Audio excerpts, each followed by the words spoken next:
iPhone හැම දිනකටම මේ tutorial එකෙන් මම බලාපොරොත්තු වෙන්නේ do while structure එක සහ switch structure එක ක්‍රියා කරන ආකාරය පැහැදිලි කරන්න. මුලින්ම අපි do while structure එක බලමු. ඒ සඳහා මම උදාහරණයක් සඳහා මම නම් කියලා number කියලා variable එකක් ගන්නවා. ඉන්පසු අපි do while එකේ structure එක මේ විදිහට ලියනවා. නම් ++ කියන්නේ නම් වලට එකක් එකතු කරන්න කියන එක. ඊපස්ව අපි printf එකක් දාලා එම අගය print කරනවා.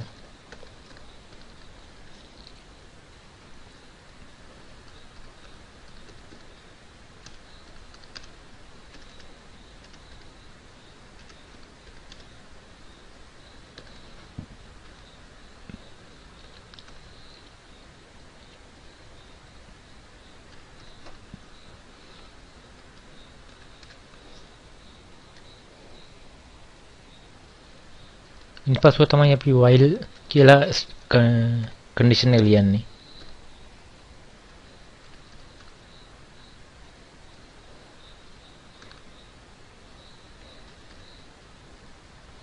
ඉන්පසුව අපි මෙතන semicolon එක දානවා. මේක තමයි while statement එකක් අසල semicolon එකක් දාන්න එකම අවස්ථාව.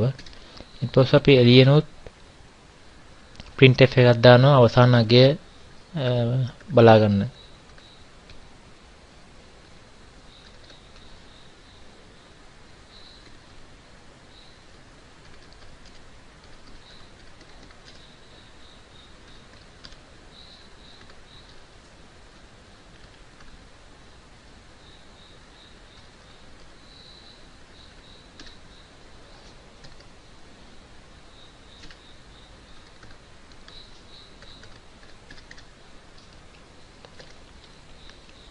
දැන් අපි මේක කම්පයිල් කරලා බලමු.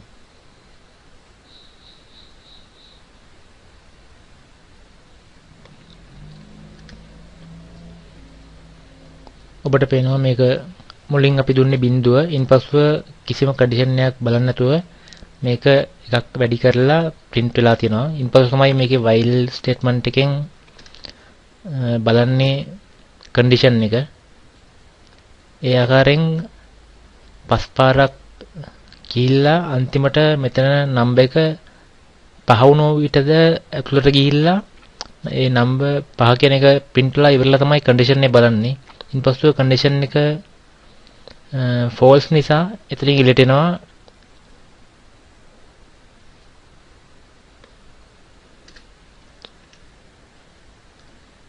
අපි මේක නම්බර් 1 වන විට කියලා දුන්නොත්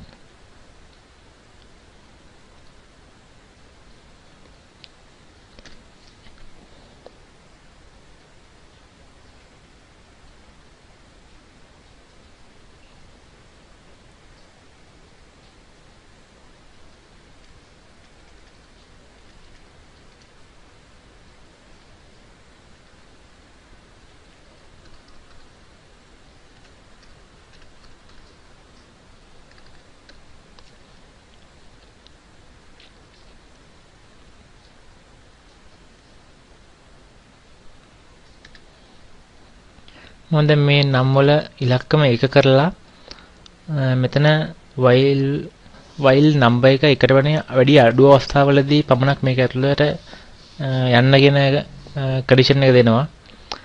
නමුත් මේක එකපාරක් එක්සිකියුට් වෙලා ඉවරලා කන්ඩිෂන් එක චෙක් කරන නිසා නම්බර් වල අගය එක තියෙනකොටත් කම්පයිල් වෙලා ඒක එක්සිකියුට් වෙනවා.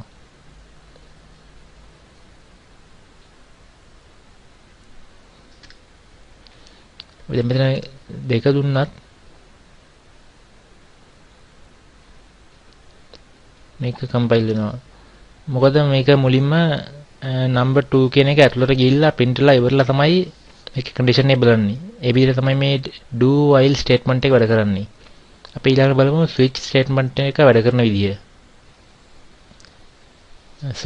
switch structure එකේදී සිද්ධ වෙන්නේ ඒකේ තියෙන expression එකට expression එකේ අදාළ අගයට අනුව කිසියම් statement කීපයක් execute වීමයි. මේකෙදී අපි integer හරි char හරි value එකක් ගන්න ඕනේ expression එක විදියට. switch කියලා වරණ දෙයක් ඇතුලේ ඒ අපි කම්පෙයාර් කරන ලබන එක්ස්ප්‍රෙෂන් එක ලියන්න ඕනේ. මම මේකේ ගන්නවා නම් කියලා. ඊපස්ව ඒකට අදාළ කේසස් තිබිය හැකි සියලුම කේසස් ලියන්න ඕනේ. මම ගන්නම් කේස් 1 විට print වෙන්න දෙනවා.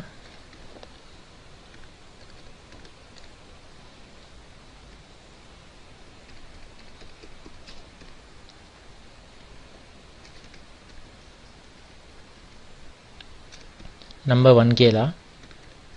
ඊපස්ව තව මතක තියාගන්න තියෙන දේ තමයි සෑම කේස් ස්ටේට්මන්ට් එකකටම පස්සේ අපි බ්‍රේක් කියන එක ලියන්න ඕනේ. නැත්නම් ඒ කේස් සියල්ලෙම තියෙන ස්ටේට්මන්ට් එක්සිකියුට් වීම සිද්ධ වෙනවා. ඒ නිසා ඒ කේස් එකේ අවසානයේ බ්‍රේක් කියන එක ලියන්න ඕනේ.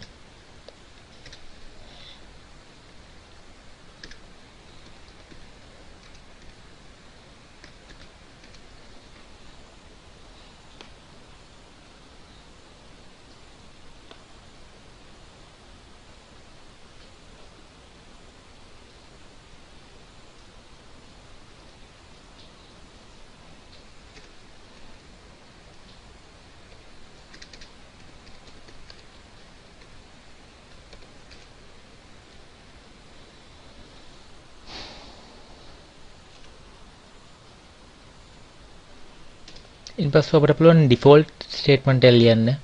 ඒකෙදි සිද්ධ වෙන්නේ ඉහළ තියෙන කේස් වලින් එකක්වත් එක්සිකියුට් වුනේ නැත්නම් මේ ඩිෆෝල්ට් එකේ තියෙන එක එක්සිකියුට් වීමක් සිද්ධ වෙන්නේ.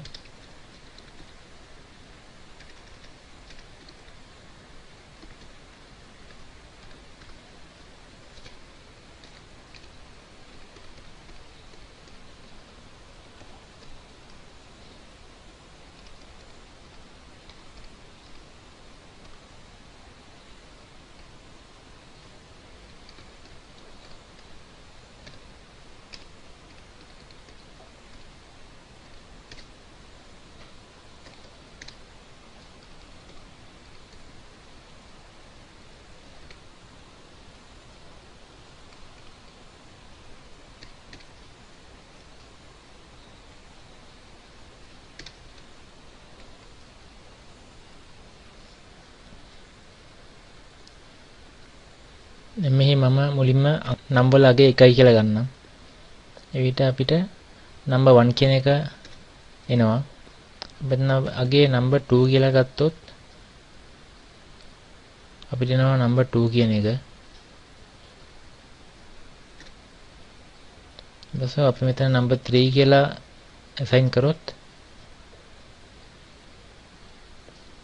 නම්බර් 3 කියනවා. අපි මේ තුන ඇරෙන්න අපි වෙනත් කිසියම් අගයක් නම් වල තිබුණොත් අපි ඩිෆෝල්ට් එකට තමයි එක්සිකියුට් වෙන්නේ.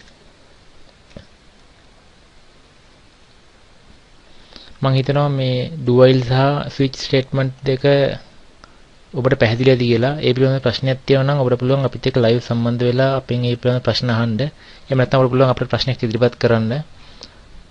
මගේ ඊළඟ ටියුටෝරියල් වලින් ඔබට පුළුවන් C language පිළිබඳව තවදුරටත් ඉගෙන ගන්න. ස්තුතියි.